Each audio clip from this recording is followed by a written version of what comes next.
Hello,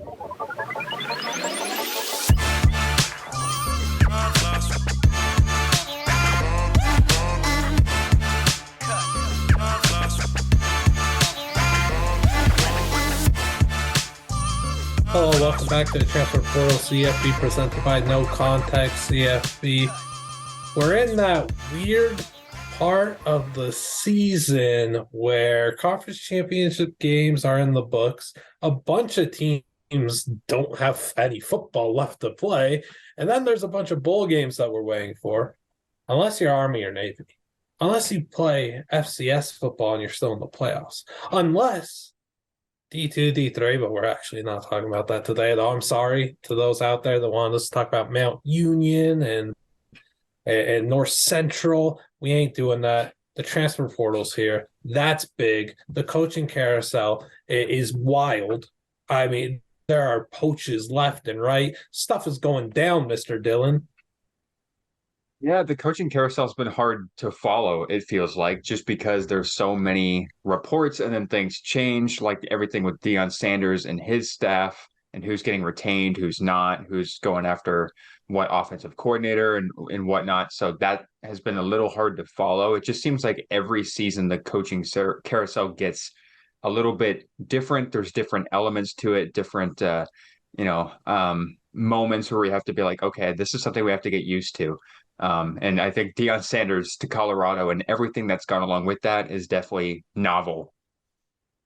I mean, Deion said he's saying the right things. He said, I'm seeing a lot of guys tweet out, I'm blessed to receive an offer from the University of Colorado, and then the tag prime and whatever. And Deion's like, I've seen too much of that.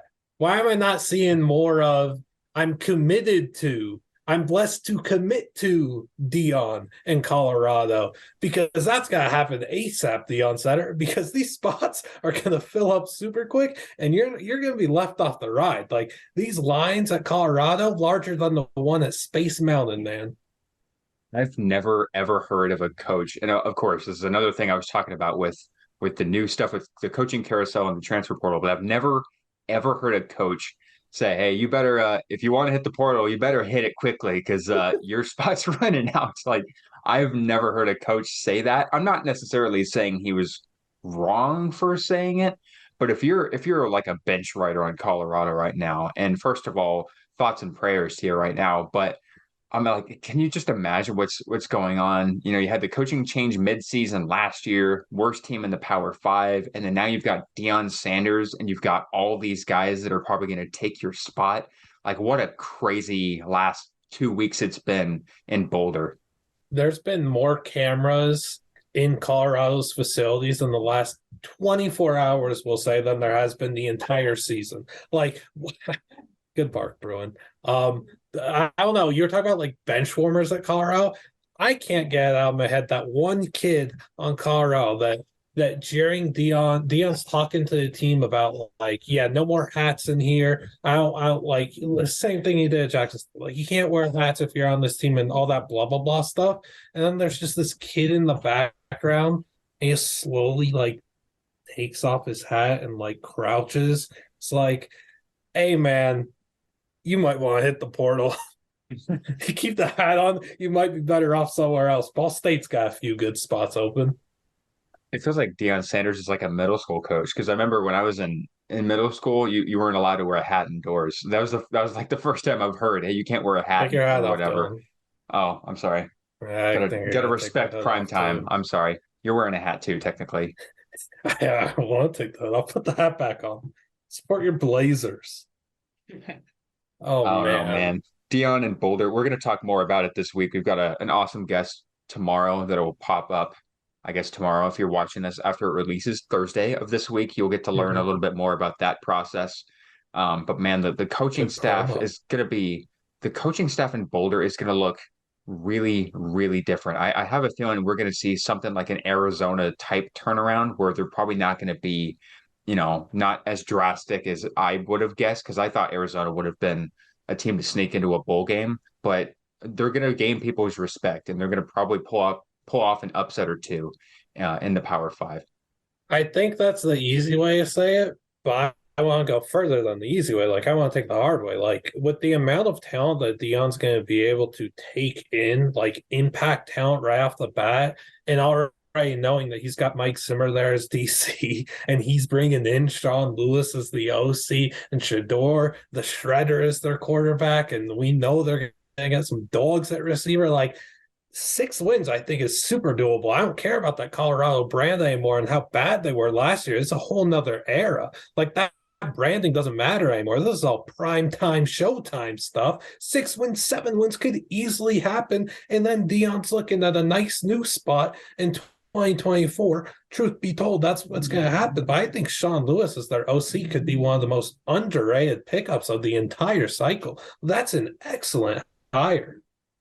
Yeah, poaching a head coach to be an offensive coordinator is ballsy for, being in your first couple of days as a head coach at Colorado, but you It's wouldn't an really alpha expect move. anything less.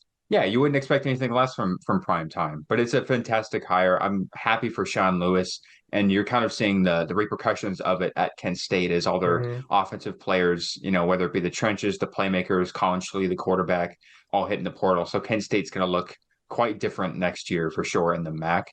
But one other thing I wanted to talk about with Colorado and their impact in the Pac-12, how much pressure does this put on Stanford to get that hire right? Because look at all the other programs that are, doing the right thing in the Pac-12. Hell, even Arizona State with Kenny Dillingham, that's a phenomenal hire on paper. Mm-hmm. You got Yeah, Lincoln it's Riley definitely at good. USC, UCLA is going to keep doing their thing with Chip Kelly. Might get some transfer guys, some really good recruiting classes. Oregon with Dan Lanning, UW with Kalen DeBoer. It goes on and on. And Scary. Stanford needs, if they want to be relevant in the Pac-12 again, they have to nail this hire. I look at a guy and I see pedigree, I see a lot of success. I look at David Shaw as a potential guy. I don't know who they could go. Like, I like the thought of Chris Peterson, and I also look at Saxton like, yo, Coach Taylor, like, why not? You revitalize that program out of nowhere. Why not try it at Stanford? I don't know. That could be a odd fit, though, but I don't know. I still want to go back to the Sean Lewis thing real quick and just say that, like, this is one of those rare circumstances where I think it's a win for every single party involved. And I think that's such a strange thing. It's like a ultra rare thing where I think Kent State is better off that Sean Lewis takes this job now and departs. I know it's hurting them so much in the portal, and that's unfortunate. That hurts a lot. I get it. But I think Sean Lewis already had a foot out the door and was looking for his next plan. And let's say, obviously he was, but let's say he stayed on staff as their head coach. You're looking at him already kind of thinking, like, I'm out of here after his 2023 season anyway. Like, where is the effort going to be there in the recruiting game? Is the effort going to be there in the portal this season? I don't know. So I like Kent State being able to basically start over a year ahead of when they actually should have been. And I like this Sean Lewis hire a lot. If you don't know about the Sean Lewis offense, it's hyper tempo. This is fast stuff where Golden Flash's football was flash fast. I don't know what the nickname is going to be for Colorado Buffalo's offense is super fast, but my goodness, I can't wait to see what Lewis and Dion are going to be able to cook up when they're bringing in all these high caliber athletes that are going to play in this offense that wants to run plays every like 5 seconds, it seems, and they want to score 40 and 50 every game. And now you're getting all these like stud athletes and they're going to rotate in and out. No one's ever going to be tired. I mean, they're gonna thrive offensively. I think his scheme is a perfect fit. Yeah, and it's only going to attract playmakers through the portal and through the recruiting, on the recruiting trail. I think people want to play for. Obviously, Dion had the offense humming at Colorado with that staff and with Shador, obviously, one of the best running offenses as well. So I expect this to be a very balanced offense as well. Going back to Kent State, Marquez Cooper was a guy that had 1,000 yards. Devontae Walker as a receiver almost had 1,000 yards this year. Cephas did it last year.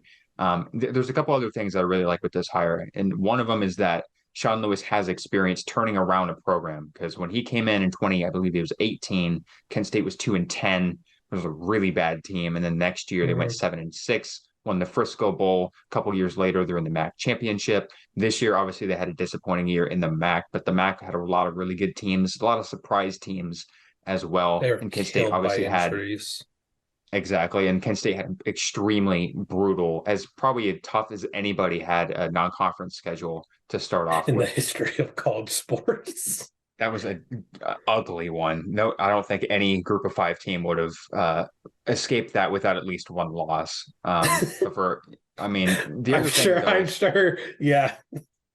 but Kent State, they got a really good guy in Lewis, all those years ago because the Kent State program was in a really tough spot.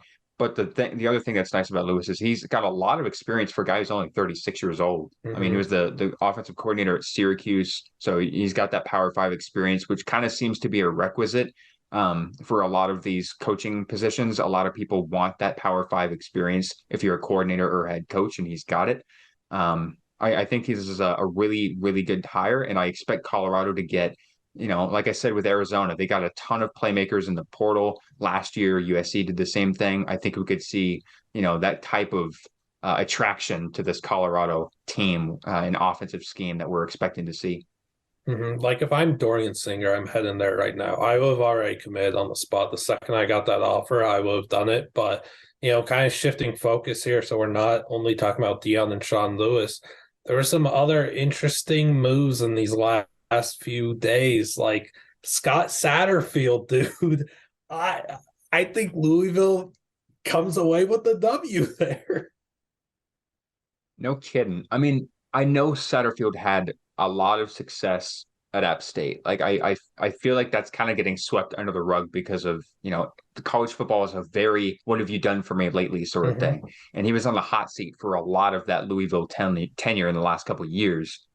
And for him to somehow get, and I would argue, a better job as Cincinnati goes into the Big 12, it is a better job. It's just baffling to me. And for Louisville, yeah, I think it's a win too. And look at all of the players that have been throwing Satterfield under the bus on social media. They're absolutely destroying him on social media, former players, current players.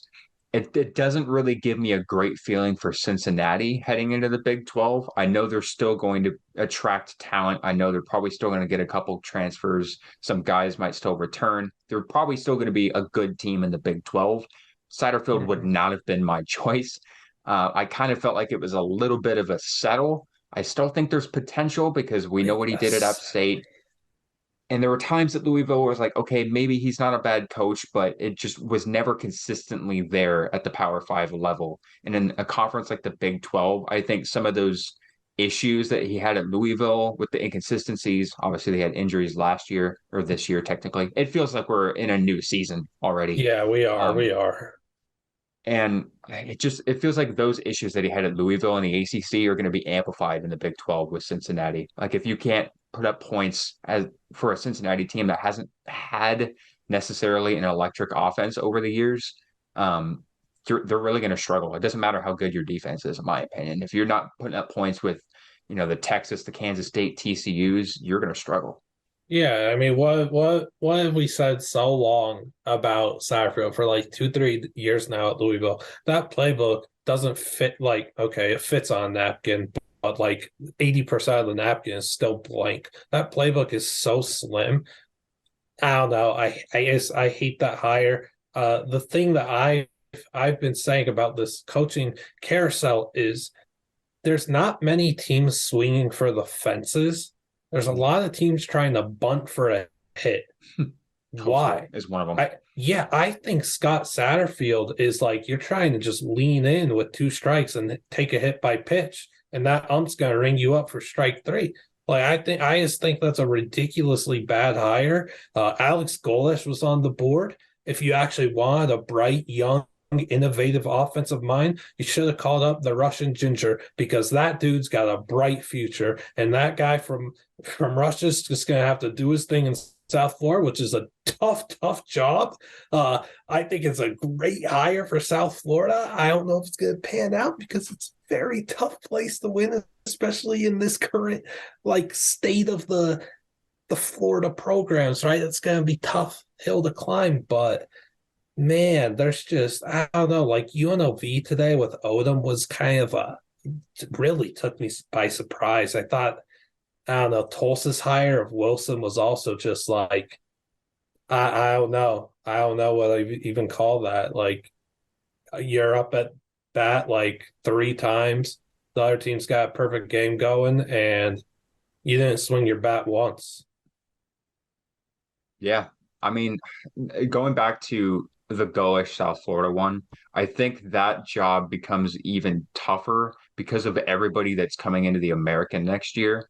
Like I know South Florida wasn't they're not that far from, where they were a couple years ago with Charlie Strong and Taggart in those last couple years in like 2017, 18. But it feels like it's been a long time since they've been competent, decent, watchable. Like Yeah. this South How Florida team long has ago a was long Quentin way to go. Flowers? Yeah, and obviously, UCF, Cincinnati, Houston, they're out the door, but there's a lot of people coming in as well. So I don't know, man. And Florida, South Florida is not going to win in the state of Florida on the recruiting trail. I know Gullish did a great job with Tennessee on the recruiting trail, but South Florida, they have a lot of programs to beat, like you said, in the recruiting trail and in the transfer portal. Mm-hmm. So I don't know. I like the hire for South Florida, not so much for Gullish, is That's where I my am. takeaway on that. Yeah, Yeah, that's I think exactly where I am. I think that might have been kind of just, hey, I got an offer here. Um, I don't know how many more I'm going to get. Let's take it. Sort of. That's what my feel was, and I think he would have gotten plenty more looks. And who's to say he didn't get more looks? I don't know. I wasn't, I don't have access to his phone records, but I just Oh, think it come was a settle on. for him. I'm not Yeah, that kind of a journalist. I completely agree. And I think what the cycle has shown me is I'm a lot higher on some of these coaches than other programs seem to be, and I'm a whole lot lower on certain ones than these programs seem to be. And it's much like the Will Levis debacle. We just ain't on the same page. I don't know what's going on. I like Golish. Man, I don't know. I hopefully he's able to do well enough at South Florida where he's able to use it as a stepping stone and get a better offer somewhere else. Like GJ Kinney too. Was Texas State the move for him? Like I Could have thought been Tulsa Tulsa. was a shoe-in. I Yeah, thought that was should have like been. 100% guaranteed. That's a perfect spot. These Tulsa kids probably ain't transferring if he's there. Like I know Braylon Braxton, he's back. That's a plus for Mr. Wilson. But like, what Kenny's going to be able to do at Texas State really entices me because again, we were talking on our group chat, and like, I think that's a complete stepping stone. Like, I don't see him there in 2025. I think his good as gone after 23 or 24. Well, the Sun Belt is another again like like the American. That's an improving conference, and it's going to keep getting better. And Texas State, I think it's going to take a lot for them to get out of the cellar of the Sun Belt. Because when was the last time Texas State was relevant? Like 15 years ago, something like that, Ooh, 14, in my 15 years ago. NCAA 14 dynasty. Oh, there you go. Yes, I mean, like, there's obviously potential to compete in the Sun Belt because that's one of those conferences you just don't really know. The state of Texas, you can pull some guys. Um, but Kenny, I think, is a very good candidate to lead them out of the dweller. Hope Uh, so. as I like to say, the rise that Kenny made in the last couple of years is so admirable because he was a Saskatchewan Rough Rider. What was it, 6 years ago? I think it was 2016. He was still in the CFL, and he was a GASMU in 2017. That was his first coaching job, and now he's a FBS head coach just a few years later. So, really impressive stuff for him. I know one thing that I've seen people talk about with Kinney is his success a result of what Eric Morris did at Incarnate Word last season? And I don't know if I'd really say that because there were still a lot of new pieces on that Incarnate Word team. And so, I mean, you still have to credit Eric Morris for what he did, but I Mm-hmm. think Kenny did a phenomenal job in his year with Incarnate Word and is still doing a great job, as we'll get into later in the show, because they're still in the playoffs. Yeah, I maybe the most relevant. This could be the most relevant Texas State has been since like Friday Night Lights basically used Texas State as a knockoff in their show. Uh, so yeah, I suppose that Georgia Tech again, another team I felt like maybe they went up to the bat with the They went up to bat in the wrong batter's box. Maybe they're a righty and went into the left-handed batter's box. I think he's like a fine hire and all, but it's like when you're hiring someone because you beat UNC and you got more competitive juice out of your team when he was the interim head coach. Like, go to like program A, B, C, D, E, blah, blah, blah, blah. All every time that there's an interim HC, like you seem to get more competitiveness and juice out of your team. Like that's just a common trend. It might be more worrisome if that doesn't happen. I just feel like you were so close at the finish line there to get Willie Fritz. What happened? Like that would have been a really solid hire. And I feel like if you weren't getting Fritz, Jamie Chadwell, like I thought that was a perfect marriage. Yeah, Trent Dilfer could have been. Oh boy. No, I know. I just think I kind of disagree with the Brent Keith thing because I do know that there is kind of the trope of interim head coaches and players want to play for them, and also he's an alum. But we're talking about Georgia Tech here, and the fact that they went 4-4 with the games that they did on the road against Pitt. They played North Carolina. Like they played competent for about 2.5 quarters against Georgia too. It looked like a Georgia Tech kind of team that we have not seen for a long time. And he understands the program, understands the conference, he understands the guys on that team. I think it might be a settled with some people, but I truly think that that's a really good hire for them. I wouldn't have expected Georgia Tech to probably make a really splashy hire. I know it's an ACC program in Atlanta, in a hotspot of talent. It didn't feel like a Georgia Tech thing to do to make a splashy They're hire. so old school. Yeah, so I feel like this is kind of a safe one, Brand, but a good one. I think it's going to take time for Georgia Tech to be a bowl team again. Maybe I'm wrong, but if they're able to do some work in the transfer portal, then I think this could be a competitive team again next year. Yeah, like I think it's a fine hire. I just think that they could have done better, and I mean that's okay. I think a lot of teams could have done better. that seems to be a trend here. Nobody really could have done better than ASU though in their state of affairs. Dillingham's putting in work. Like you were talking about earlier, how much just movement there is in this carousel, right? I completely missed that like 11 hours ago, ASU had a phenomenal hire in Rashad Samples.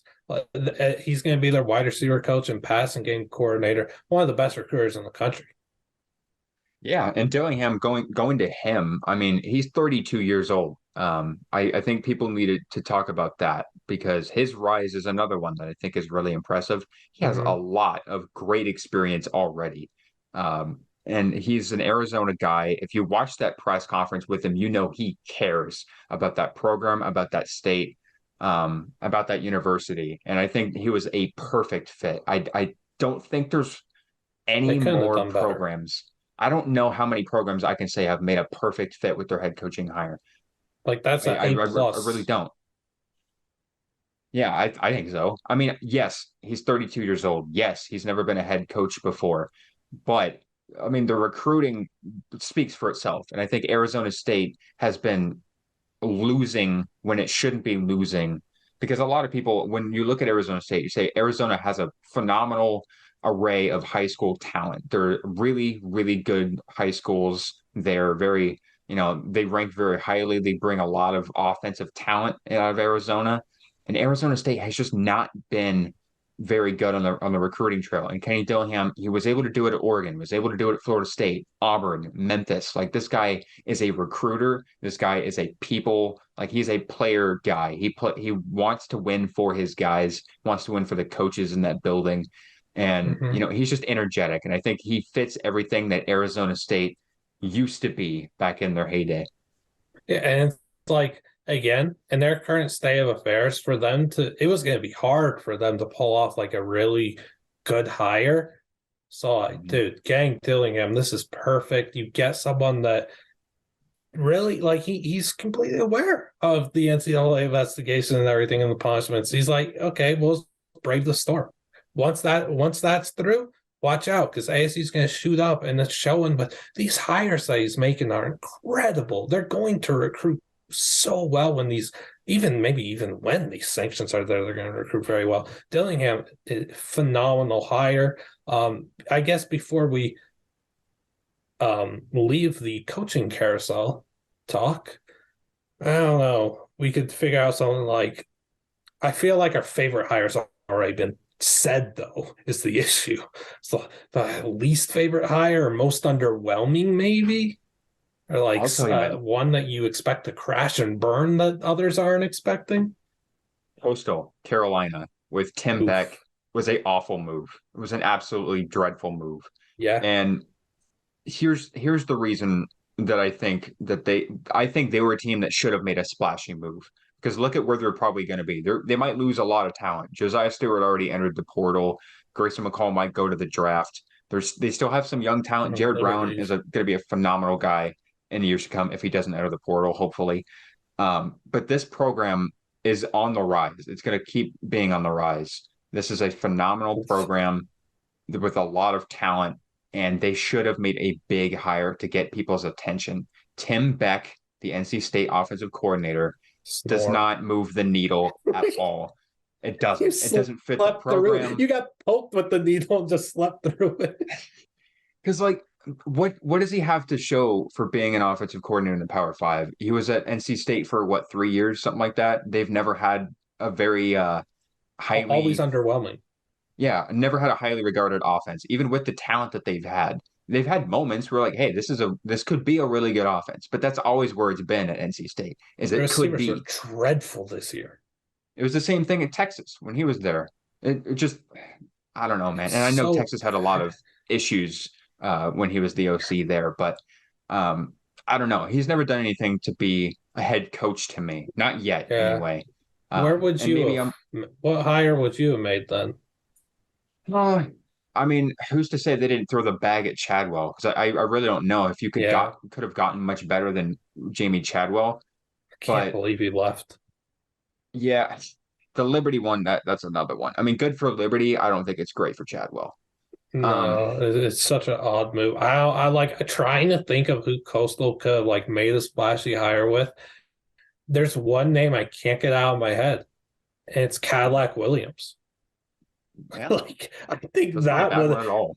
I like he'd have to leave his beloved Auburn Tigers and everything, but dude, the young Cadillac Williams getting a head coaching job after what he did as an interim head coach, and yeah, the trope, everything, blah blah blah blah blah, would have been really fun as Coastal's HC and to try and keep them afloat. And I feel like, yeah, Josiah Starr, good is gone because he's going to get Power Five offers after Power Five offers after Power Five offers, and he's got to put himself in the best spot possible to go in that, late first round or round two draft pick because he's capable of that, right?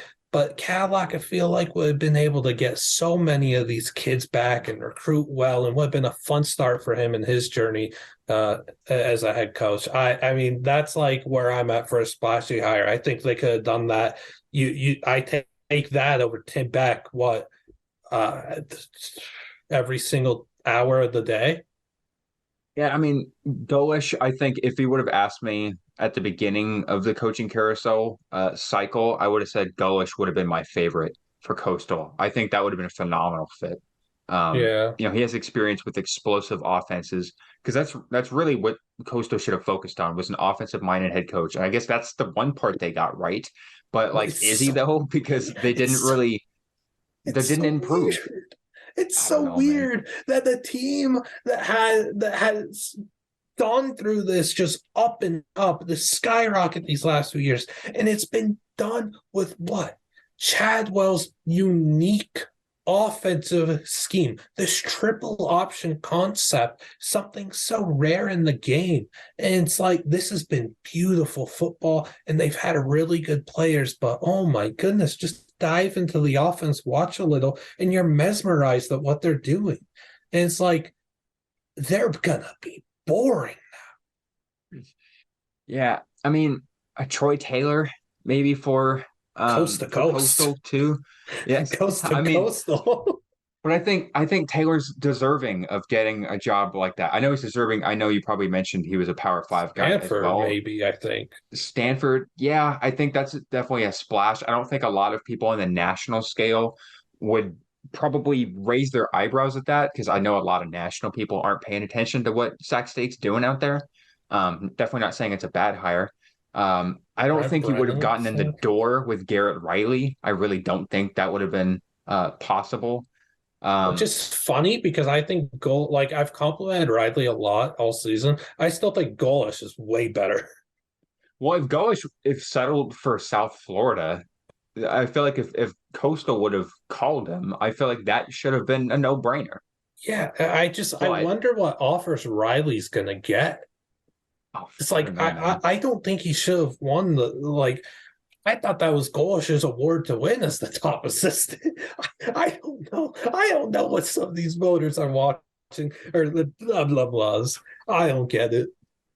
To me, I don't have an easy time putting one over the other because they were both special. I will say I would give the slight edge to Riley just because I feel like nobody was giving TCU a chance to have the offensive season that they did. Of course, you and I, we both Yeah. knew that they had talent galore, but I feel like TCU was not expected to be any, well, regardless of college football playoff, but like a contender in the Big 12. Golish to me was already kind of getting that hype, and Tennessee had a lot of hype. Speaking from experience, I hyped them up a lot this year. Mm-hmm. I was fully aware that Golish was probably going to get Power Five offers after this season, and the fact that he settled for South Florida, and I don't know if he settled. I don't know, I really don't know if nobody called him. But South Florida to me I feel like it's like he's one of those coaches that Underwhelming. wants to help rebuild a program. That's the enticing thing. That's why some people committed to like Kansas a few years ago. Is like we want to help rebuild it and be a part of the change. And maybe that was the pitch. Whereas you don't want to take over for a program that is just a couple pieces away or something like that. Mm-hmm. South Florida's more than a Correct. couple pieces away, and I feel like Riley shouldn't do what Golesh did. He should take a Power Five job that's open and needs an offensive minded guy to, help right the ship, Yep. like Stanford. Oh, Garrett Riley at Stanford? Are you kidding me? He wouldn't do it. hey, Stanford wouldn't man. do it. Spencer Sanders at Stanford. People are starting to talk. Oh The Big man. 12 movement to Stanford. We'll talk some transfer stuff now. This is gonna be messy. So stay afloat with us. Let's just talk some transfers. I don't know. I already throw out Spencer Sanders. Oh, we should have came prepared with that. We should have done like a game where I bring like five transfers to the table and you have to predict where they're go. I don't know. And then you do the same thing for me. We should have had that prepared. That's on me. Yeah, to all those listening out there, we didn't prepare. This is completely for the vibes. This is completely just off the nog sort of stuff.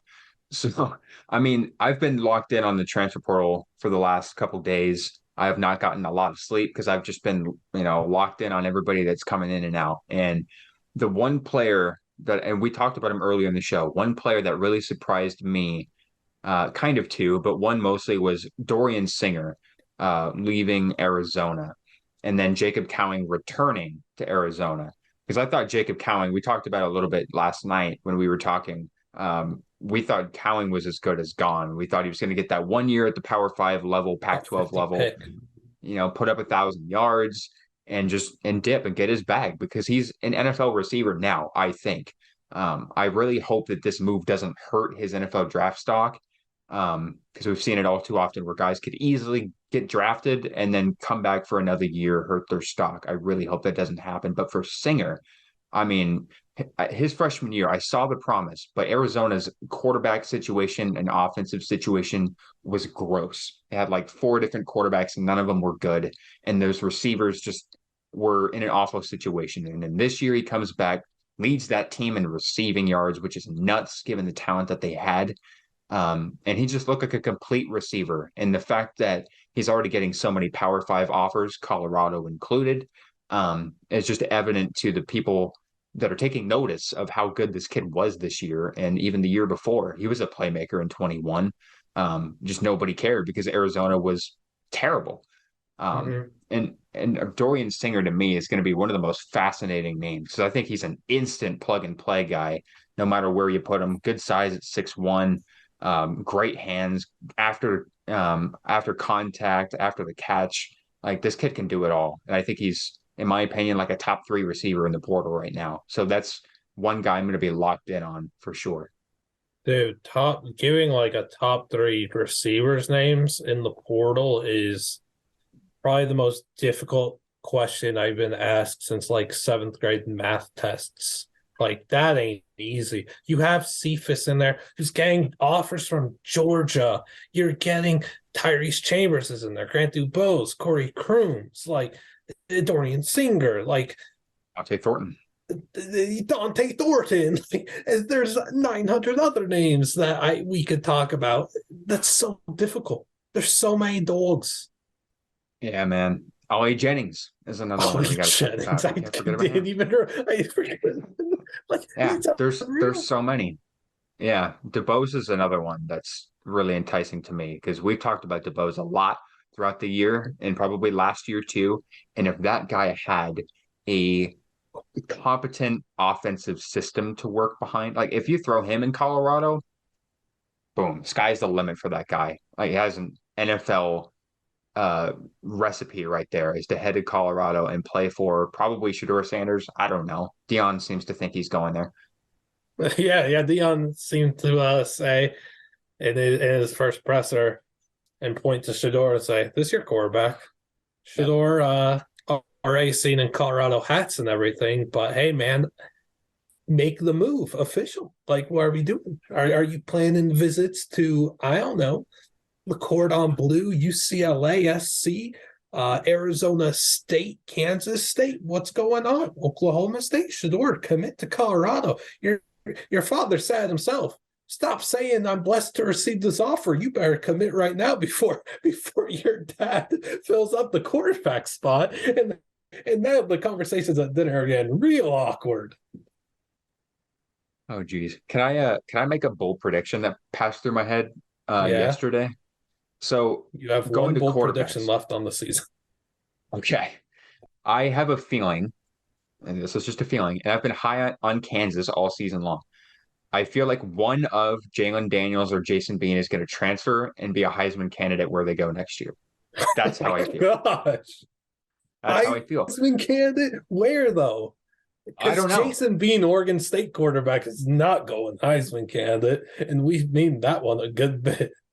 No, I know. It's just we're basically throwing any quarterback's name at Oregon State just because that's literally all they need, in my opinion. That defense is solid enough. The playmakers are solid enough. The coaching is there. Which when was the last time I said Oregon State?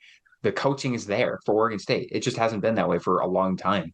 And they're, in my opinion, they're just a quarterback away from being a Pac-12 title contender. All right. But for me, I've enjoyed watching Kansas even when they were terrible. I've been a Kansas sympathizer for 10, 11 years, and I've never seen like a quarterback like Jalen Daniels who was getting Heisman talk in week 4, week 5, and then went down.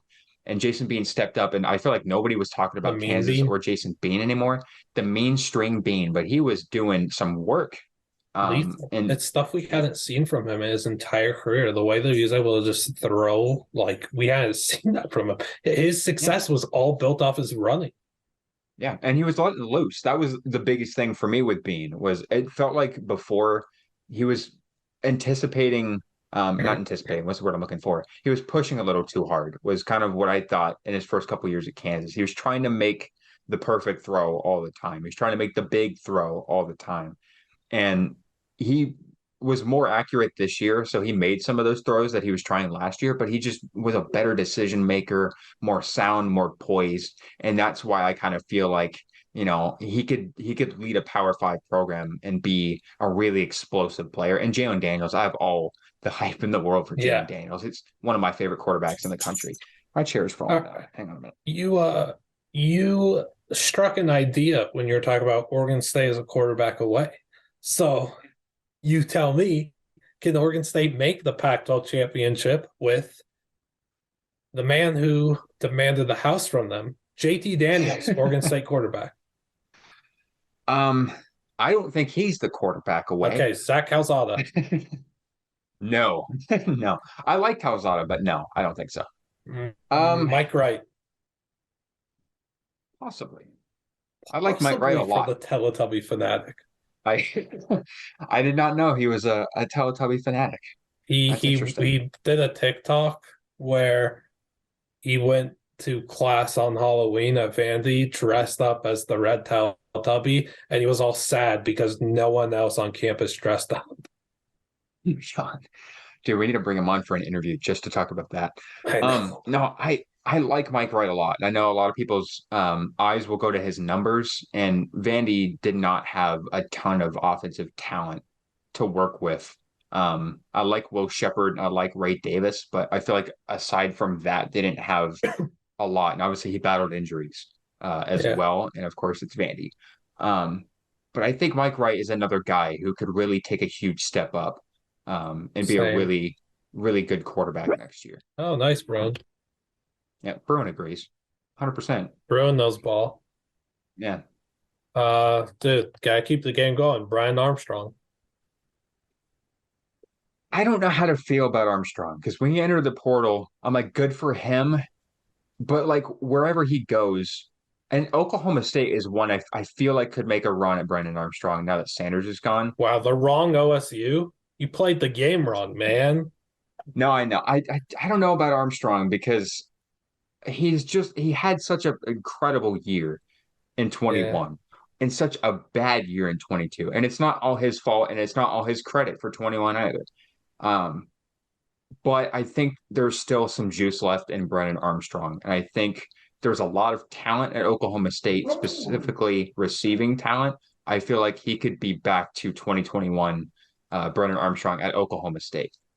All right, I'll give you one more, and then you could throw some names my way if you want. We're going with Oregon State quarterback Connor Bazelak. I can't believe you didn't say DJU. I was waiting for that He's because a Bruin dude. every Oregon State fan wants DJU, apparently, which is Down interesting. bad, Beavers. That's tough. He would stabilize the quarterback position. Don't you know that? Yeah, I know, but DJU in a QB sneak system as prolific as Chip Kelly is scary to think about. He's going to be a generational QB sneaker. Oregon State does quarterback sneaks too with Jack Yeah, but Ball, but they they don't do. draw him up like Chip. That'd be true. Bazelak is another guy that I think is probably a new surrounding away, but he doesn't feel to me like a guy that would succeed in the Pac-12. Like he still kind of feels like a Big Ten guy to me, where they don't need a Game manager star role and quarterback. everything. Yeah, like he's more of a game manager to me. Which I think is he's got fine for talent. Oregon State, but if you're really looking for a game changer, then he ain't it, you're saying? Throw some names my way. I mean DJU. Let's start with him. Let's get Oh, some clicks. he's a Bruin is the issue. But like, who?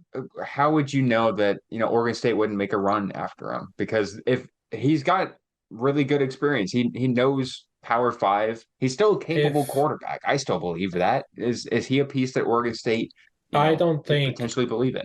I don't think the marriage at Oregon State would work well with DJU. I think that there's a few certain spots where he could truly revitalize his career, and he needs to go to the place that will best help develop him and get back on his feet. Because we know Clemson wasn't that. Like, it could be like delusion or anything, but I feel like Chip Kelly and UCLA is really one of those few spots where the marriage with DJ could really work. I think even dude, maybe TCU could work too for DJ. I think that one just came out of right field. I don't know where that That's a came from, that's an but interesting one. yeah, that just came off the dome. But I don't think it would work very well at Oregon State. I think that Oregon State should be looking for someone a little more flashy and not for someone that's truly a like DJ's kind of in the project realm of things right now. I think Oregon State needs a surefire dog at quarterback, and I don't think DJ would be that. How about Devin Leary? Devin Leary at Oregon State might be scary. If Devin Leary could bring a high quality receiver into the mix at Oregon State and they get an alpha one receiver, and now you're cooking with Leary, Damian Martinez, a high-quality WR1, and that offensive line paired with a really strong defense and Jonathan Smith as the head coach, then that's frightening. Like, this is just ain't no other podcast going to give you Pac-12 respect like we do. I don't know why. Pac-12 was a top 2 conference this year, and it might not have been 2. Oregon State gets into the mix there, and it's like that. Leary and a legit WR1 at Oregon State might be crazy. Yeah. I don't know who you bring in, but like there's a lot of transfer guys out there in the portal, man. There's a lot of them.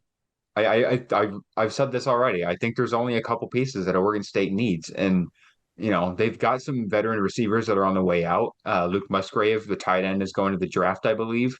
And so they'll need to add some pieces there. But Devin Leary, he's the top quarterback in the portal. You get Leary at Oregon State, and you bring over Texas A&M Commerce receiver Andrew Armstrong, 6'6" beast, and that's frightening. That's the move right there. Absolutely. I think that's 100% what you do. You want to give any other names for Oregon State quarterback? Austin Reed? I don't feel like it suits him well. I don't think that system would be his play. It's not an air raid. I don't think it's they're not in a position to be an air raid. That would tank Damian Martinez's stock incredibly.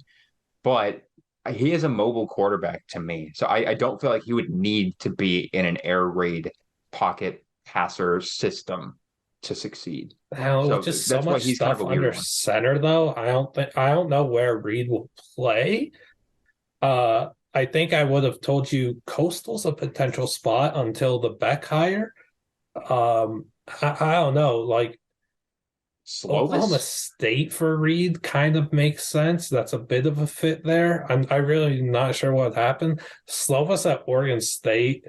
I don't think it moves the needle, but I don't think it moves the needle either. I don't think it moves the needle either. Like, I'd rather, I don't know. I still like the thought of Darius Wilson, but he still has football to play this week. He still can't enter the portal. He's still playing for William and Mary. Zoom. I don't know.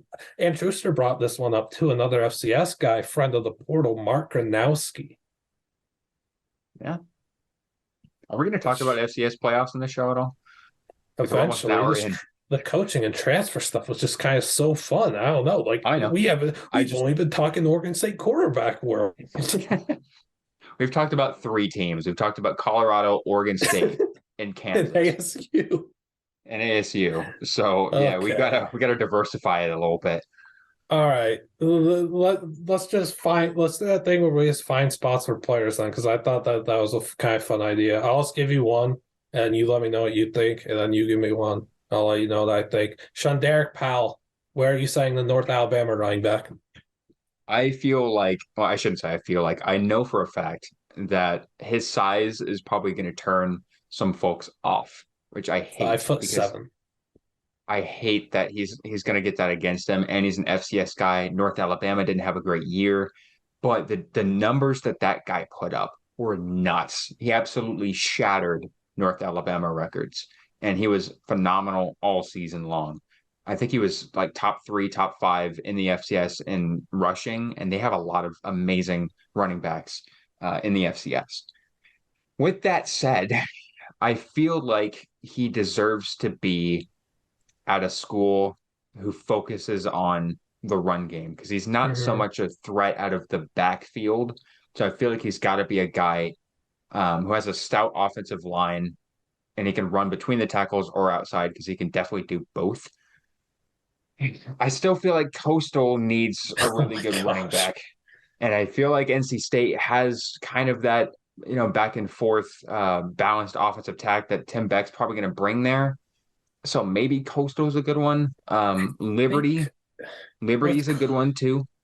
With Coastal, I think of Braden Bennett, because he was out all year. If he comes back as healthy, then they've got their dude at running back. Yeah.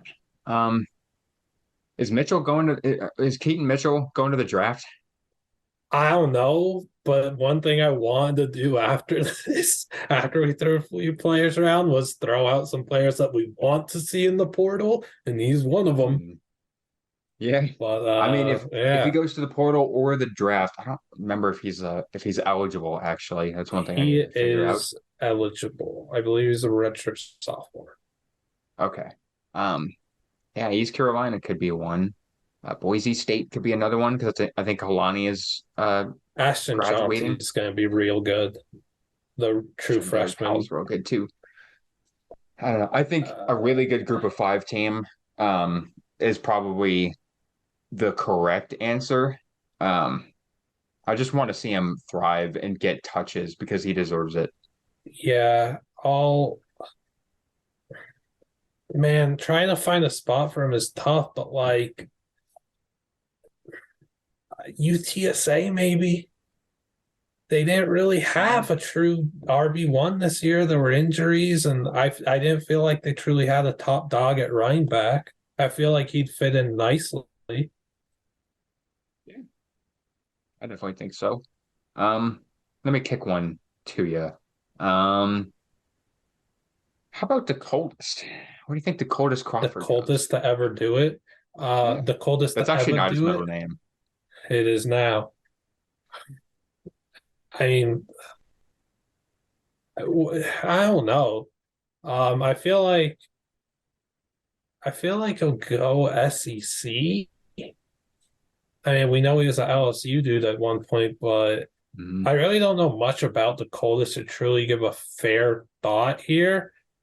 I'll just say Ole Miss. He was the most hyped three-star guy ever.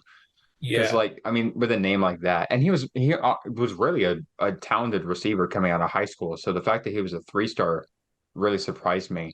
Um, but I think, I heard about him more than Travis Hunter. yeah, for real. Um, Oh I my don't know. gosh, the coldest bio just says WR at University of question mark. Dude, there's so many kids that have exactly that. It's position at University of question marks, and it's like, be original, would you? I don't Um, know. I feel like This sounds cool, Pac-12. I guess. Feel like Pac-12 is calling Dakota's name. I feel like maybe ASU. I don't know why. I mean, ASU is going to need a fun WR1. Or maybe the Sun Belt. Go to ULL. Go back home. Ish. He's from Louisiana. Don't go there. Don't go there if you're a I don't know. receiver. I feel like we could get. I know he's not as highly touted as he was, but for you college hoops guys out there, I feel like he's like an Amani Bates sort of thing, where he could be like at a really good program, uh, do nothing, and then go to like Eastern Michigan. Like I feel like that's what's gonna happen with the coldest. And Amani's doing work at Eastern Michigan last I checked, but I don't know. Sometimes he's taking like 26 shots a game. I mean, what else do they have? But anyway, we're just Noah Farrakhan? I will fully be transparent. I don't watch Eastern Michigan. Noah So Farrakhan is dope. I'll give you a receiver then. I'll give you a receiver as well. Dante Thornton. Maryland. I feel like he goes Ooh, home. I feel like he goes I, home. I like that. Yeah, I felt that as soon as he hit the portal. And I was told before he actually entered the portal that he was probably I was told during the season he was probably going to be a guy that goes to the portal. Same with Seven McGee. So I know he's got strong ties to Maryland. Um, Put up a lot of numbers in high school in Maryland. I don't remember if Maryland was in the running for him out of high school because I think he had more Power Five, not Power Five. He had like bigger programs that were after him because he was a pretty highly touted guy. But I feel like Maryland is going to draw him back, and I think Maryland's that might not be the only really talented receiver that they get from the portal either. Interesting. I see wrong. Yeah. Well, let's go let's keep the receiver thing going because I know you really like this guy. We've talked about him. We've talked to him. Tyrese Chambers. Where do you think he goes? Okay. If I was in his shoes, if I was in his shoes, the place that I would be looking at is probably Texas Tech, dependent on who their QB is next year. Because I think Kitley was missing, again, I'll say it, an alpha WR1. And I think Tyrese could be that way. He's not on a team that's inferior talent wise, is getting triple teamed.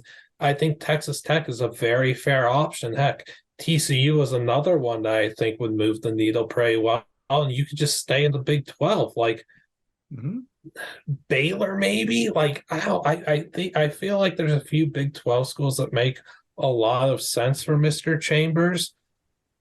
Maybe if you're looking at SMU, I think works well too, and they're going to lose Rasheed. I don't know if Goffney's going to be the elite WR1 that maybe they're hoping for, and I think if you could bring in Chambers right away to fill that WR1 void when you lose Rasheed, I think that's a pretty good marriage.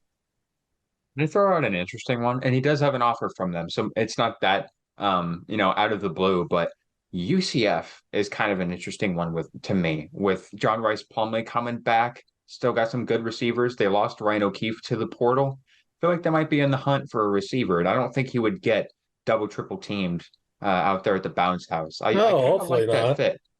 Yeah, I like that fit. They're going to be a Power Five team coming Yeah, I soon, don't hate that so I one. like it. What I about like it. Tony Grimes? That one was kind of expected for me, just because that North Carolina defense was not regarded highly. This may, That's being very nice. this, I don't want to absolutely trash him, but it's justified. This is kind of based on kind of bias, but I think Oregon is a phenomenal fit for Tony Grimes. I really, really, really think it is. Christian Gonzalez is going to the draft. Gonzalez was a guy that I was all over when he transferred from Colorado. I wrote a really long thing about how he's going to be the most important transfer for Oregon. Had a feeling he'd be a one and done, go to the draft, get his bag. They don't have a lot of proven guys at corner. They've got a lot of young talent that gets you excited, but I think they need another veteran corner to come in. And Tony Grimes, I think, could fit very well. Can play in man.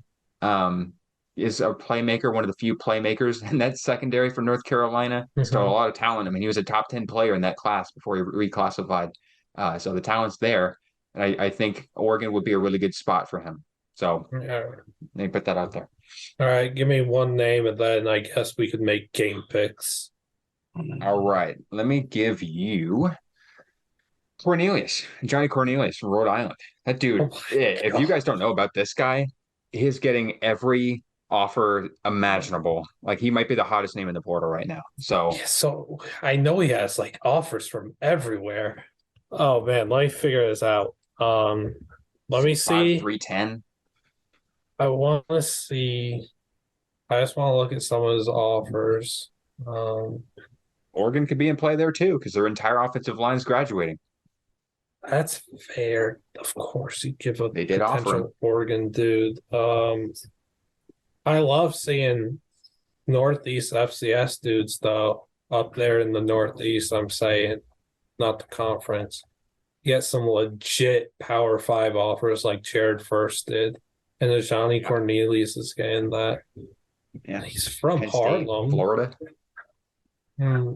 I Alabama. Ooh.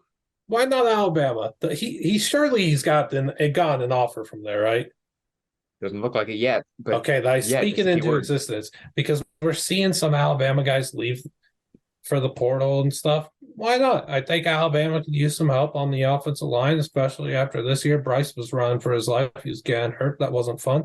You're probably looking at a new quarter. Well, you are looking at a new quarterback in 2023. Guess what? Sorry, Alabama fans. Bryce Young ain't going to be there. I'm sorry, college football fans. That's not happening. So why not Cornelius to Alabama?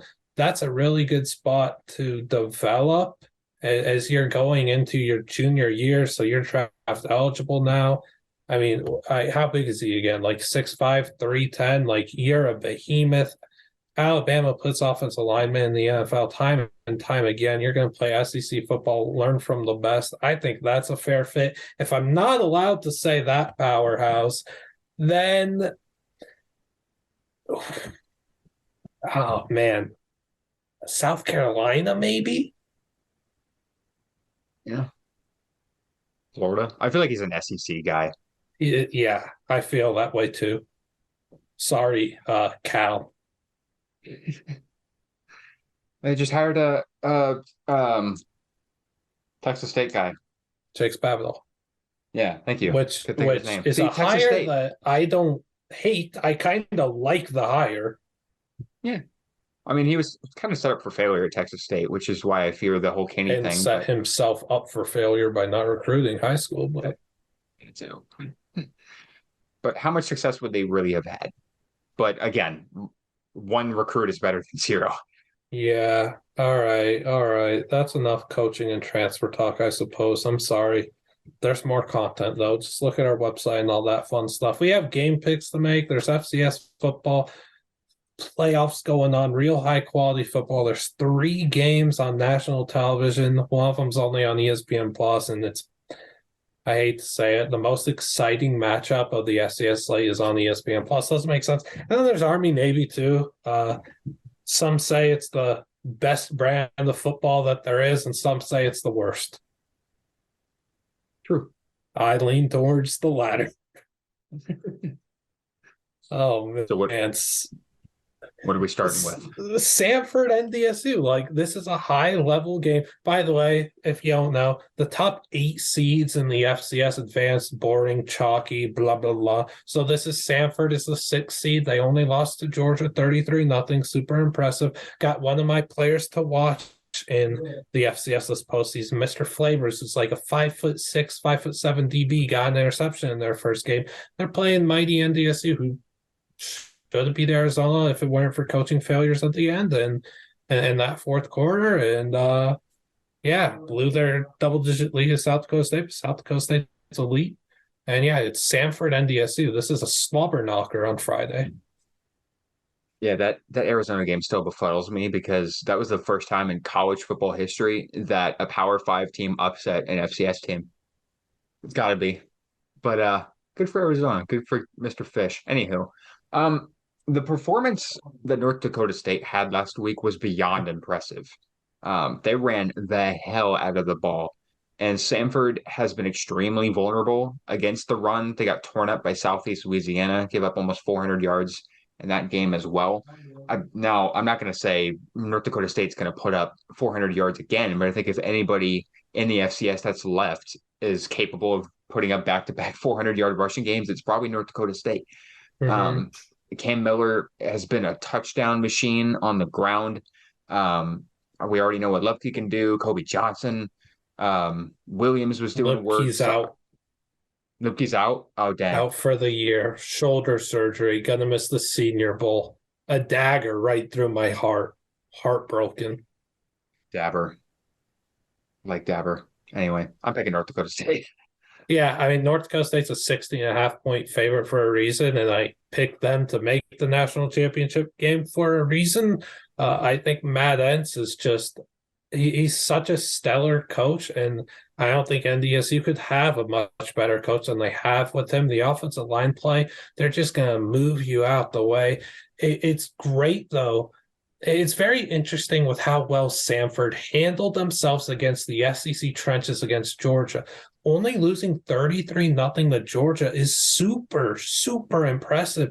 Yeah, they didn't score a point. What their defense was able to do is crazy, though. So I'm very eager to see how their front seven handles this NDSU offensive line. That them and South Coast, they have the best offensive line play in the country, so that's going to be interesting. Cody Malk, my ginger brother, friend of the portal. Dude is as good as advertised, if not better. Our very own Andrew Wilson was out there for their game last week and just couldn't have been more impressed with Malk. He's the best run blocking tackle in the draft class. It's going to be a fun game. Make sure to watch that. ESPN2 on Friday. Also on Friday, William and Mary, Montana State. This game's on ESPN2 as well. Montana State is a 7.5-point favorite, and this is a battle between the 5 seed and the 4 seed. Like, I think that this is a toss-up. Yeah, to me, this was the only game where I went back and forth in the FCS playoffs. I think I was pretty set on my other 3, but I'm going to lean Montana State on this one just because their offense has been absolutely insane. I know we talk about Incarnate Word's offense, South Dakota State's offense, Sacramento State, but Montana State's offense has done absolute work. They've scored at least 30 against every FCS team, 40 points in 7 games. They've dropped 60, they've dropped 70. And they do it with so many different guys. That's really, really impressive. Like when you look at their leaders, they don't blow you away. Nobody's really putting up insane numbers for them, but it's a really collective attack. And I Unit, think yeah. they're sound defensively, they're sound on special teams. I think they're just a better team. And as much as I like Darius Wilson, I like William and Mary. Um, I feel like if Montana State gets a turnover, it's lights out because William and Mary's been Really. fumble prone. And Montana State will just capitalize off of turnovers. Like that's what they've done all year. So I think I like the Bobcats in this one. The Montana State gang, Isaiah Fonzie back, the best running back in the FCS, is massive. He's missed the entire year due to injury, unfortunately. He's back now, significant. What Tommy Malott does, though, their quarterback, what he's able to do with his feet every single week, that scares me. I'll say it.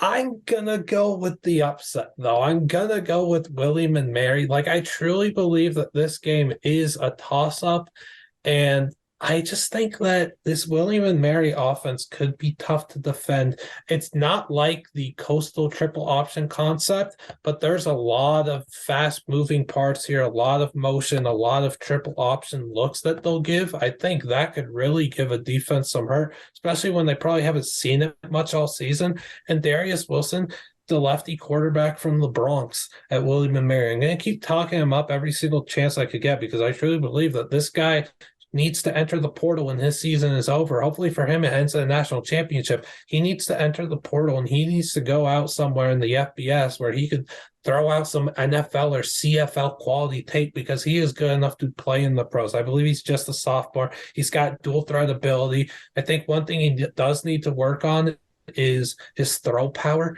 I don't think his throw power is that desirable, but he still has such great touch on his throws. I think he's really good in the pocket. I love the way they navigates.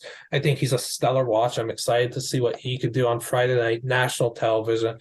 There could be Darius Wilson fans everywhere. There could be 20 of us. Yeah. Incarnate Word Sacramento State. Yeah, that's next. This is like the best game, and it's on ESPN Plus. It's on Friday night, 7:30 p.m. Pacific, this late night, Big Sky After Dark. Incarnate Word, Sacramento State, the heavy hitters. Sac State's better by 6.5. They're 12-0 this year. Yeah, I mean, Incarnate Word has been my absolute favorite team to watch in the FCS this year, particularly because of the story of Lindsey Scott Jr., who I had the chance to interview on the Transfer Portal CFB. I believe that was a month or two ago. If you don't know about this guy, learn about him because this kid is an absolute star. He is in his, I believe, 7th season at his 6 different schools. Say in his duffel bag. Oh, he's doing, I mean, 55 touchdown passes. Are you kidding me? He is doing some crazy things out there. But yeah, he started his college career back in 2016 at LSU. Also spent time at Independence, or sorry, not Independence, East Mississippi Community College. Won a natty there. Was at Missouri. Was at Nichols. Now is at Incarnate Word, and is just doing unbelievable things. And I'm sure you guys saw what Lindsey Scott Jr. did on Saturday, where he's a fadeaway touchdown. It reminded me of when Aaron Rodgers was getting dragged down and threw a touchdown against the Jaguars, and just an insane spot. The receiving core for Incarnate Word is unbelievable. I feel like if anybody's going to take down Sacramento State, this is the team to do it. I like Incarnate Word on the road. Yeah, I also like Incarnate Word. And Drewster and I, somehow, some way, the night before we did our FCS playoff prediction video, he DMs me. He's like, dude, there's no way you're like, we're going to have even close to the same brackets.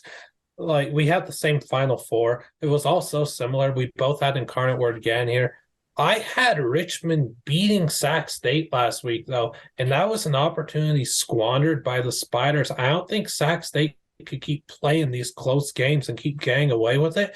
The Incarnate Word offense is very hard to keep up with. I mean, yeah, it's Nevada, but that's a road game and you're an FCS team and your second game of the season, you put 55 on the dome. That says a lot. Their lone losses to a Southeast Louisiana team that could have probably should have beat Samford in OT last week if it wasn't for some weird bounces. This Incarnate Word team's ridiculous. Like they could put 50 up in this game and we're not going to be surprised. They could put 70 up and we're like, yeah, we know that they're capable of that. Did you think that we were caught off guard? No. I think that this is a kind of game that Incarnate Word could win like 45 to 41. I think that this is the kind of score that we're going to get. Darian Chafin, their WR1, stud. Here's the thing though. Lindsey Scott Jr. needs to clean up, and this is crazy because he wasn't doing this all year, but there are a couple of interceptions, couple of decisions that he had last week that he cannot make. And Incarnate Word probably should have lost that game last week because of some of those decisions defensively, they weren't very sound either. They needed some absolute heroics from Lindsey Scott and Darian Chafin and Taylor Grimes, I believe, was the guy that caught the touchdown at the end of the game. They need every bit of that offensive production from Scott at the end of the game to win that one. And I don't think you can fall behind against Sacramento State, make early mistakes, and come back against that team. I really don't think you can. I think you gotta, come out on fire. You got to get an early lead. You got to get an offensive rhythm, and you got to get stops because Sacramento State, as much as we've talked about Incarnate Word's offense, Sacramento State's offense is very sound too. And like Montana State, they do it with a lot of different guys as well. Cameron Scatterbo is a guy to name. Like Scatterbo is an absolute dog. Jerome Bettis is a fan of Scatterbo's. That says it all. And you should be too. And Asher O'Hara, the dude is unreal when it comes to being inside the 10-yard line. Like that dude will jump from Mars and get into the end zone. The dude is unreal. Man, I bet MTSU wishes they still had Asher. Cunningham did fine, but yeah, Asher O'Hara is another level of athletic quarterback that you just hardly see. Human highlight reel, and it's like he's posterizing dudes every week, and he's playing football. So Patrick Mahomes took some inspiration from Asher O'Hara, trying to dunk on that dude against the Bengals and get the touchdown. I'm like, wow, he's really trying to be Asher O'Hara. Look at him, so inspirational. Yeah. Oh, okay. That was definitely not planned. The other thing here with Incarnate Word is just their big play hitting ability. That's scary. And yeah, you talk about getting out to an early lead. Richmond got out. They sprinted out the gates and they weren't able to hold on to it. I thought that they played a really good game, but Sac State was just better as the game got on. It's like it's that boxing match that is going to go to the final round. And I don't know, I guess I'm not a boxing guy, but I guess that when an underdog gets out to an early lead in the boxing match, the favorite just tends to just stack up the rounds at some point, and that's what Sac State does. Probably not the best for a non-boxing guy to do a boxing kind of comparison there with words, but I did it. Hope everyone's proud of me. Scatterbo's scary though, man, but the total here is 75.5. Like, these offenses are going to light it up. Maybe 45-41 wasn't enough points. Let's shoot for 100, fellas. Yeah, this I'm not gonna say easily, but this could be one of those scores that actually makes ESPN and Sports Center. Yeah, they actually take notice. Like, hey, that's crazy. It could easily be something like 67-64. I feel like it could get that crazy. The defense of Sacramento State has been good. So I honestly think that I trust their defense better than I would Incarnate Word's. But I trust Incarnate Word's offense over Sacramento State. So it's going to be a really interesting contrast. Slobber knocker. Yeah, that's all the FCS is apparently in It's the mind of slobber knockers. And at some point, a top seed has to go down. Sorry, Sac State. Well, I'm sorry. We love Big Sky football. And also, it's also a shame that this game is on ESPN Plus because I think it was so unique when Sac State had their game against Montana on ESPN2 this year. and the environment was electric. I believe that was the first ever sellout at Sac State. Like, this program has been in the dumps, and they're up here at the pinnacle now. And that was like a sellout, and they were rushing the field after. And I just wish that a playoff game at Sac State could have got national attention on that Friday night. And I mean, the environment would have been extraordinary to see on ESPN2, or ESPN or ESPNU or whatever, news or the Ocho. Like, that's why FCS football doesn't get so much respect, because it's not national TV enough, and environments like this are going to be showcased on the Plus. That's sad. And you know what ESPN's playing on Friday night is Lakers 76ers and Bucks Mavericks. Like, who cares about the NBA, man? Give me I Lindsey couldn't tell Scott you Jr. and one. Asher O'Hara. Give me Darian Chafin and Cameron Scatterbo.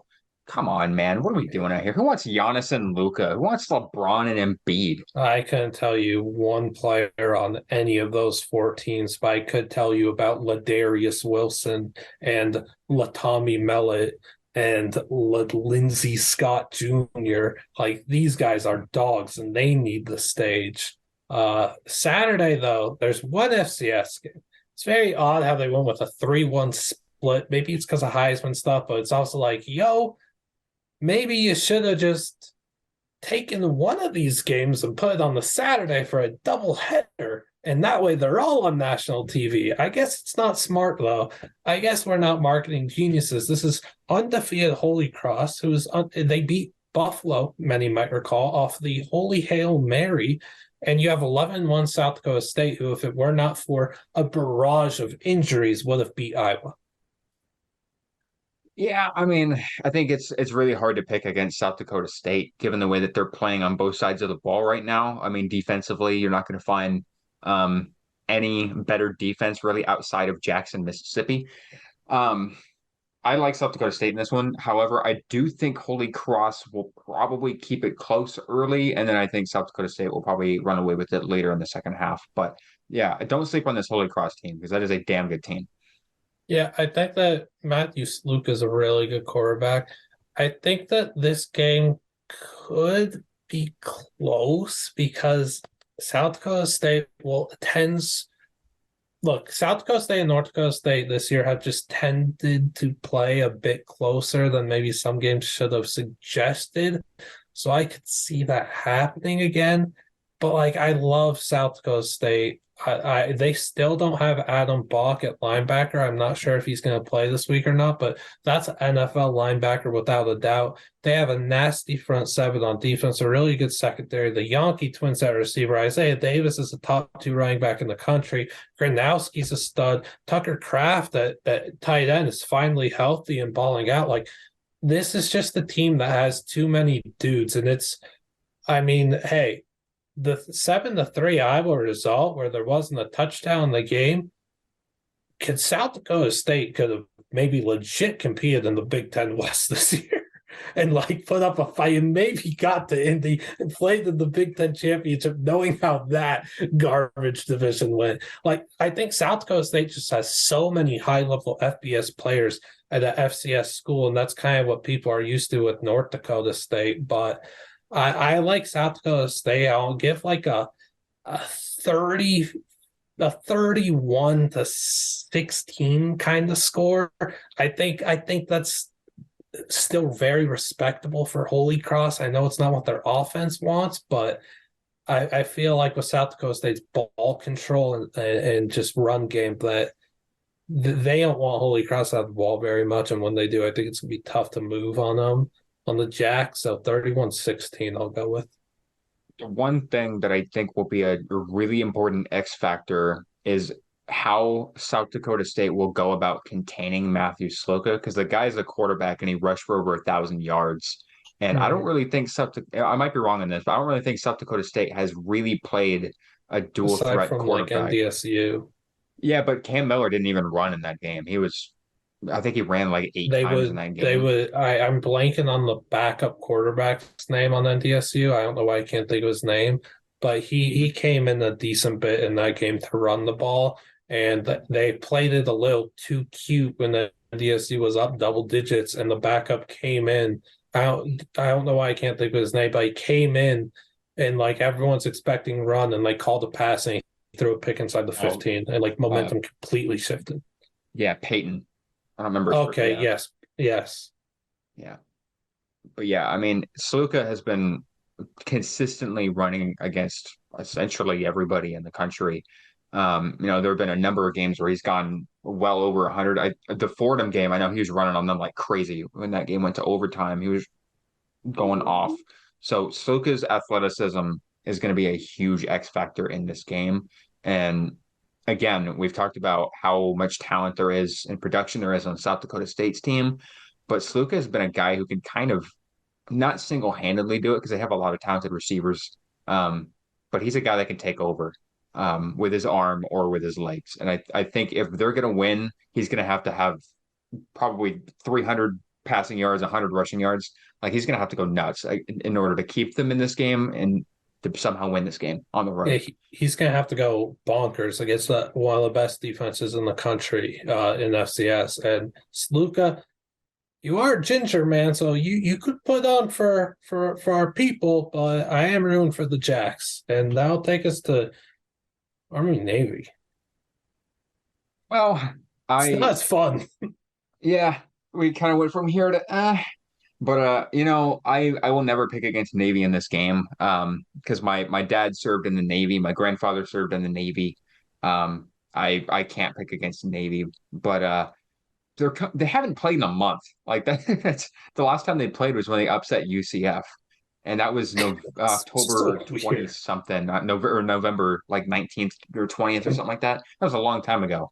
And Army, the thing that's so weird about Army is when they win, their offense puts up 40 something points, and when they lose, they're hardly scoring.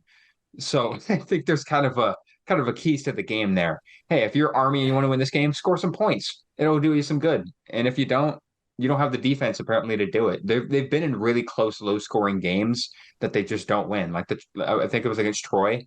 Um, they just Yes, can't win if they they don't blew it. score. I'm on the Yeah. upset, so they blew it. I'll I'm also gonna take Navy, but I don't think either team is particularly very good. And No. I'm going to pick Navy because while I might not be a space guy, I thought that their uniforms for this game are pretty interesting, and the helmets with the astronaut are pretty cool. And that's why I could give you all the FCS insight I wish, but this is the insight that you're getting from me for Army Navy. It's just it's not my favorite brand of football watching. Like I don't know. I like watching, the fourth quarter of this game when it's close and everything, but like, and I will, yeah, of course I'll watch it with sound and everything, but it's like this game doesn't move the needle for me. I'm sorry. I know haters are gonna hate for that because this is like America's game and everything. Give me Navy because they have an astronaut on their helmet, and give me a true American score of like so many Americans were acting like they like the World Cup so much, like they don't like soccer at any other point in your life, but you like it now. So give us a World Cup score of 6-3. You know, I Do showed they my dad score that that much in soccer? I have no idea. You're asking the wrong guy. But Fine. Give me a Navy win. 12-9. Ugh. oh man. Um, well, you know what? It's funny. I showed my dad the Navy uniforms for this week, and he's like, "Why are they space related for the Navy?" And I was like, "I don't," because my dad, when he was in the Navy, he was on a ship out on the sea all the time, and so like the space thing didn't make a lot of sense to it. Turns out the Navy actually does quite a bit of space research, so it kind of makes Oh, sense word. more than I thought. Yeah, I had no idea. I had to look into it, but they do. Yeah, they do some work with the space stuff. So that's cool. It's not totally out of this world. Haha, Go you Navy. Beat slapper. space. Oh, gosh. I didn't even realize you made that joke. Oof. We couldn't get Andrewster on the pod. We had to deliver at least one pun. We not? Take the under. Yeah, man. They're Take gonna the go under. over. I What is it swear to like? God, they're gonna go. I swear they're gonna go over. I Is swear it to like you, they're due, 32 and a half? which is crazy. So probably not. Wow. 12-9 score doesn't look so good if the game is going over. Yeah, a 19-16 kind of Steelers That Falcons came score. in my mind too, but I just wanted less points. There's so much good college basketball on that Saturday. It's pretty frightening. I feel like this is like a 2-point conversion off kind of game. This is like a 2 overtime, Oh 3 my overtime game. gosh, it's a good time to end this. All right. Unless, wait, It was we fun. gotta go back. We gotta do one more each. Ollie Jennings. What is it? Whoa, hang on. We got some breaking news. Hang on a minute. Jim Leonard not returning to Wisconsin following the bowl game. What? Yeah, breaking news, y'all. Anywho, Josiah Stewart got an offer from Virginia Tech. Oh, Dorian Singer got an offer from Oregon. Please make it happen, Dan Lanning. Wait, Anyway, sorry. No, the Jim Leonard thing's crazy. I would have thought he's just going to be a lifer there at this point, but I mean, not. wait, Anywho, who did you say? well, Jim Leonard, like that. Jeez, if I'm Cincy, I wish I waited a little longer and heard this news. Oh yeah, no kidding. There's a lot of program. I'm maybe Leonard just makes a jump to DC in the NFL, but we're a college football podcast, so thinking of where he could go in the college football world is kind of fun. Yeah. I think one of the offers that Ollie Jennings got yesterday really stuck in my head. Washington State That's would what be Trooster keeps saying. incredible. Oh, has he? Okay. Yeah, I have fully immersed myself with the Andrewster state of mind, apparently. clearly. No, I mean the Colorado one's enticing. You said Duke in your article. I like that a lot too. Mississippi State's an interesting one. That was his first offer, or at least the first one he posted. Um, I don't know, man. The Washington State one was really interesting because I I think think that's good. the receivers were a little more underwhelming than I was anticipating they were going to be. Donovan Ollie's in the portal now. Dejon Stribling's in the portal now. They're in need of some receivers. I think Ollie Jennings is a great fit, and he should be a wide receiver one right away. I really like that fit a lot. I thought about writing it there, but I was thinking maybe West Virginia. He's a Virginia kid. He went to West Virginia, then went to Old Dominion. Maybe he's just going to stay around there. I know it's Duke that I picked and everything, but at least regionally it's kind of close. But if he went to Wazoo, I'd be thrilled for him. All right, you give me one name. I don't know if the regional thing is as big of a factor as it used to be. Might not be. But it still kind of makes sense. I totally get it. We've talked about Coastal a bunch, so let's finish with some Coastal. Josiah Store. You want me to pick where Josiah Store's going to end up, and I say, wait, what was the offer? He's got Virginia Tech. Yeah, that was one I just saw. He's from the same high school as Isaiah Likely, Everett. Or I think it's Everett. Michigan. I know. Also got Michigan. Yeah, Michigan offer. All right, so he's gonna get whatever the heck he wants. Oh man, you get with him and Cornelius, you gave me ones that I actually need to think so hard to figure out where they could go. So give me a second while it quickly analyze on the fly what the best spot for Josiah Stewart could be. If he got Michigan, he got Virginia Tech. Let me just him in Michigan would be nasty. Dude. If Dabo ain't it though, Dabo's not it with the portal, but if Dabo opened up the portal and said, hey Josiah, it's time. Oh, Florida State. I'll go Florida State. I love what they did with Jared Verse. And I think Verse is as good as gone. He might not be, he might stay. I think that'd be in whatever decision. I think he could be a first round pick if he leaves this year. Why not Florida State for Josiah Stewart? We saw quickly how dominant Jared Verse was coming out of Albany off the edge at Florida State. Josiah Stewart's another guy. He's more versatile. He'll play around on different spots on defense. But if this is someone that you want to be an edge rusher, let's roll with it, Florida State. He's got power and speed and swiftness. I like that a lot.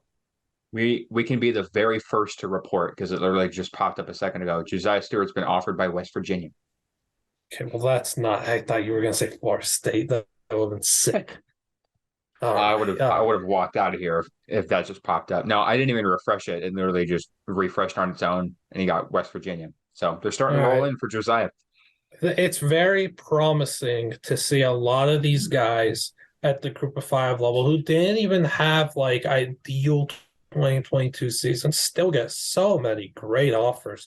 Like it just goes to show that the scouting there from a lot of Power Fives is real and they're really figuring it out with the resources and stuff they should. But it's not really just a look at the stars or the stats thing most recently. They're really factoring in things here, and that's great. And for all the people that hang on the transfer portal, you're tripping. These are life-changing offers, like for these kids. Like like a guy like Josiah Stewart, if he stays at Coastal and puts up another solid year, let's just say he's a fourth-round pick. Whereas if he went to Florida State, he could work himself up into a late first or a second-round pick. Think of the money difference there and how he's setting up his families for generations to come. You're tripping if you hate the portal. It's good stuff. Yeah, man. We're doing work out here, y'all. What do we have now? 8 million followers in the last Oh, I thought you 48 meant hours? 8 million names in the portal. Oh, that too. Yeah, Yeah. no, there's the population of Cuba is in the portal right now. All right. Yeah, we have 8,847 followers, y'all, and growing. So Crazy. just a quick shout out. If y'all aren't familiar with our content and you're somehow listening to our podcast, first of all, thank you. But make sure to give all of our content love, all our writers, contributors love. We do work all day, every day. And stay tuned tomorrow. We're announcing the Colt Brennan Award winner. Wow, 8 p.m. whatever it Eastern. is. Wow. Bye. Sorry, just had to throw it in. Oh, bye. Make sure to like and subscribe and stuff. That's cool. Thanks. Bye.